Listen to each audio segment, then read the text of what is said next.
I'm gonna touch in the spoilers, so I'm gonna warn all of y'all right now. Um, this movie touched my heart. This movie straight up touched my heart, and it was something that was so profound, so impactful, mainly because I had no expectations. I went into it and I was like, all right, I'm going to see something. It feels like it's going to be a vampire movie, but I didn't know it was going to go the way it went. Now, for all of y'all who saw it, y'all probably remember in the opening scenes of the movie, they gave us something so cool, so profound that I actually want more of that. And we were just getting started in the movie. Now, y'all remember the Native Americans?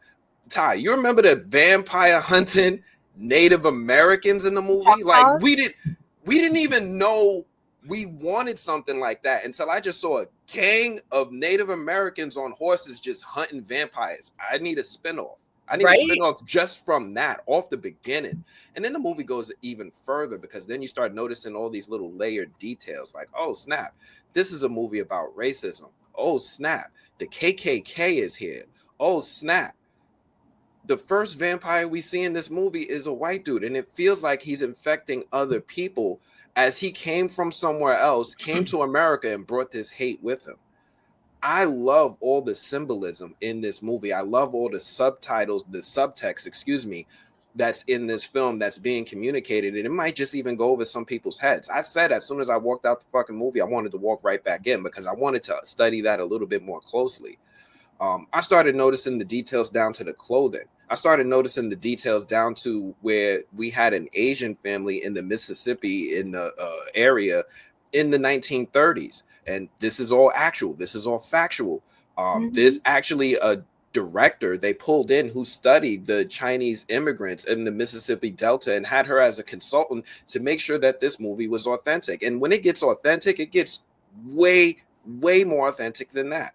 Now, some of y'all already remember the wonderful costuming that the Black Panther movies had. Ryan Coogler brought his whole Black Panther team over with him to Warner Brothers and was like, we about to cook, we got money, and at the end of the day, we're going to own this movie. So we're going to give it our fucking all. Ruth E. Carter came out and just bugged out on this set. Everybody looks like their costume was handmade. All the details, all the decorations look like that was just made or it was actually there because they just made it. They built a whole town from scratch. Yo, the acting in this movie was on fire. From Sammy's with his little raspy voice, I don't like the RZA. He was cool up in this. Jamie Lawson was, and me wanting her to play Storm now. I enjoyed her. Me too. Yes. And I even rock with Jumpin' Jack O'Connell, who is to Sinners what Stephen Dorff was as Deacon Frost to Blade. Like he came through and he was just killing it in his role, just sitting there, river dancing and shit. Like I didn't even like what is going on, but he delivered. Yo, there's so many things I could say I love about this film, from Michael B. Jordan's dual performance to the authenticity of what happened in the 1930s to the little subtext about how hate is spread amongst people and now everybody hates Black people. Like I love all of it. Yo, if you haven't seen Sinners yet, this is my jumping recommendation. Go see this fucking movie, Vince. If you haven't seen Sinners yet, go and bring a friend. This is one of those movies we absolutely want to support, not just Fires. Someone said something about the Asian couple feeling like props in the movie because they were the only ones. It's not like the Delta was super saturated with Asian immigrants. There were some there, yeah, but it wasn't like a multitude. Like I understand why there was only really one Asian family. We're not focused on them, but Asian immigrants were essential in the Delta at this time period. So it kind of makes sense that they were there. But again, the movie wasn't really focused on them. It was about the Black community in that area. So it was a good kind of balance for me. It didn't bother me that they were the only ones and they didn't really feel like props. And I do think that Michael B. Jordan was the main character in the movie. Characters in the movie. I can see the story being about the other character, but I wouldn't say that he was the main focus. Like I understand now watching the whole movie that it's about this journey, but Michael B. Jordan's characters were definitely the main characters in the movie. Like if if it's award season, it would be best actor and not best supporting actor. But then we were talking about it in the car and we were like, but he played two characters. So like, is one best actor and the other one supporting actor? Like, does he get nominated twice, or is it like both just main actor and both of his characters? That's a good question. Can I just add to that really quickly? Can we talk about, like, I'm about to spoil this real quick, so I'm just letting y'all know. All right. Yeah. Put it up. Can we talk about how, like, being that they were the only, Asian couple in the town, they owned the market on all the groceries. Okay, his wife was over there on the other side of the store. She had all of, like, your eggs and, like, your like your goods, you know what I'm saying, like your baking goods and stuff like that in her store. And he had meat, he had vegetables, like he had potatoes and stuff like that on his end. So they owned the market in the town. You see what I'm saying? So if you really think about it, like, they're the reason that town, had food. You know what I mean? Like, so they were kind of pivotal in the movie to understand how everything went on in town. You see what I'm saying? So there definitely weren't props. They were pretty smart if you really think about it. Like, I caught on to that immediately. I was like, I'm sorry. Did her daughter just walk across the street to another store where her mom was at and take over on the counter? Like, no one caught that? Just wanted to throw that in there. Yeah, it said something real important just now. It was very true. But did you peep how the town was segregated and how, like, all the black people was shopping on one side of the street and all the white people was shopping on the other? But that's what I'm saying. The Asians own both stores. But that's what I was getting at. Like, that's the one thing that I like. I was like, I didn't get to fully. My mom was playing with Legos when I was watching, so I had to, like, tell her to shh. You know what I'm saying? Because I'm gonna go rewatch it. Like, I got my assignment done for the time being. But I love the symbolism there because it's showing us how Asian people could walk in both worlds. Well, that's right. Asian people could walk around black people and be accepted. We could hang with you, but then they could also live in the white people's world, right? They marry into their families. They accepted. They're not as pushed away. They're the safe ones.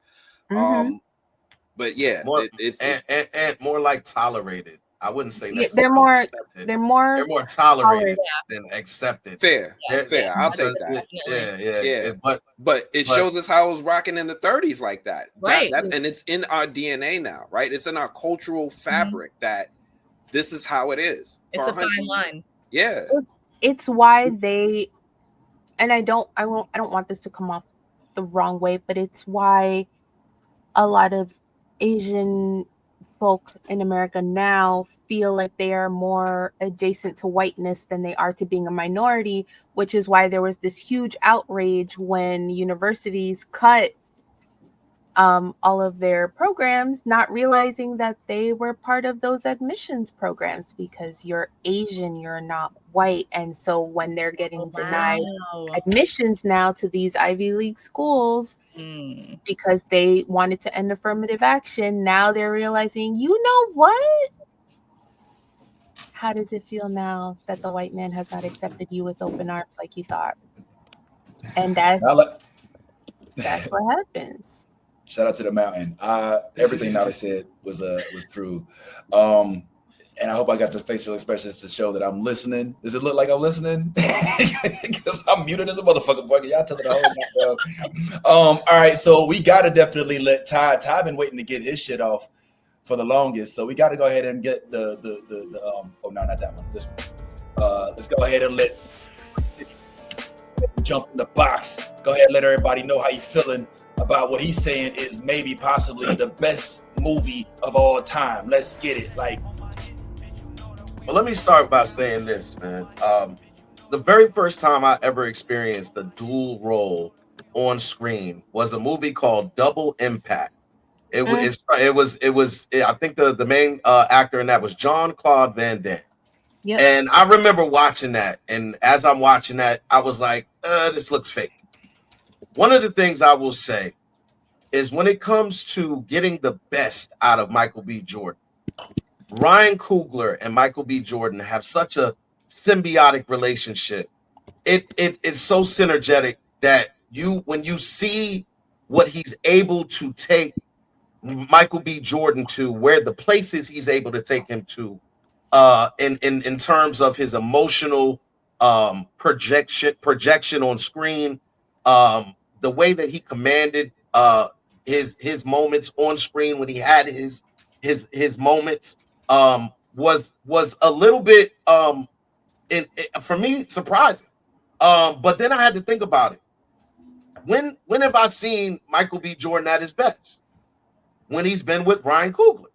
Mhm. And as I was watching this movie kind of unfold and play out, that part stood out to me, how the camera work was seamless. It literally, there was never a time where I looked at Smoke and Stat talking and interacting with each other, and I'm like, dang, this looks fake. Or, Right. you know what I mean? Like, there was never a time. Never. And The that hands- begins. Ooh, Go the ahead. cigarette bad tie. That was like you That said. shit was blowing my. I was like, that editing is Right, the so cigarette. fucking That's good. what caught me That on it that. looks like he's sitting. Editing. Vince, you killing me, Vince. All right, I didn't mean to cut you off, bad tie. I just you Sorry. put a good point. The cigarette. Vince's fake listening is throwing me. That part. That's Okay. Yo, Let's go back to bad tie. but take him off camera. nah, but like that part really stood out for me, and the more and more I watched the movie, the more and more I was like anticipating that, like at some point, being shaky or being, but not, at no point, and I don't have to really spoil it when in terms of how many times you get Smoke and Stat, it like literally, if like face to face next to each other, but the whole point is they're on screen at the same time of a large part of the movie.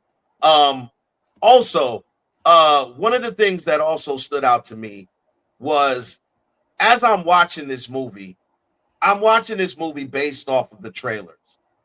So based off of the trailer, you'll come to this movie thinking I'm gonna watch a horror movie.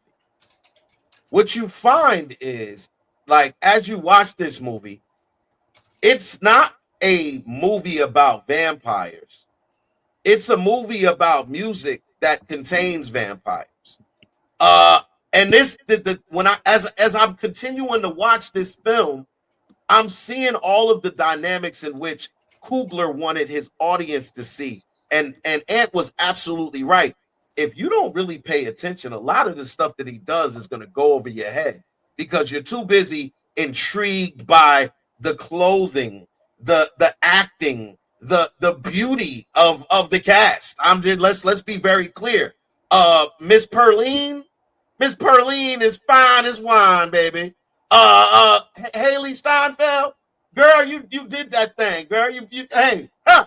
Yeah. My man said, look, when she walked off, he said, well, I don't know, maybe she is black. Yeah, I was thinking the same thing, sir. I was thinking the same thing.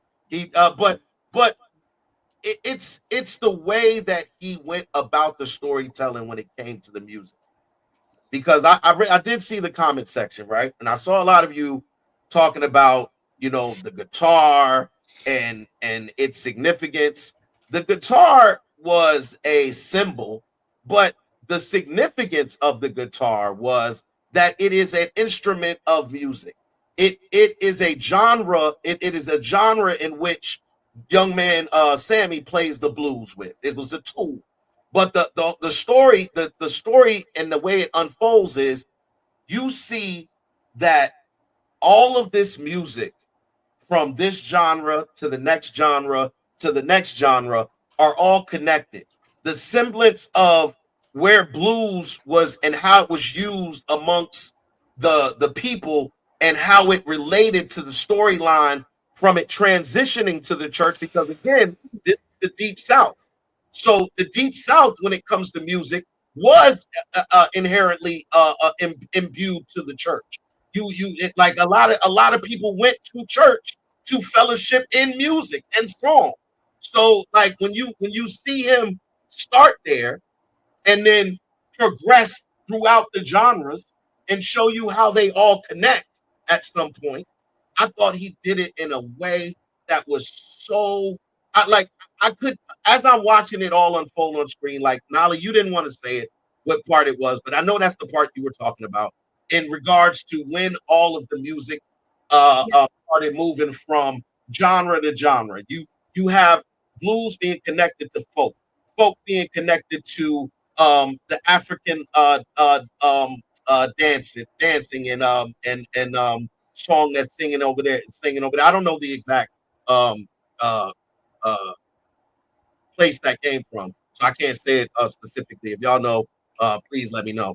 But the way that they went it and connected that to heavy metal, connected that to um uh whatever the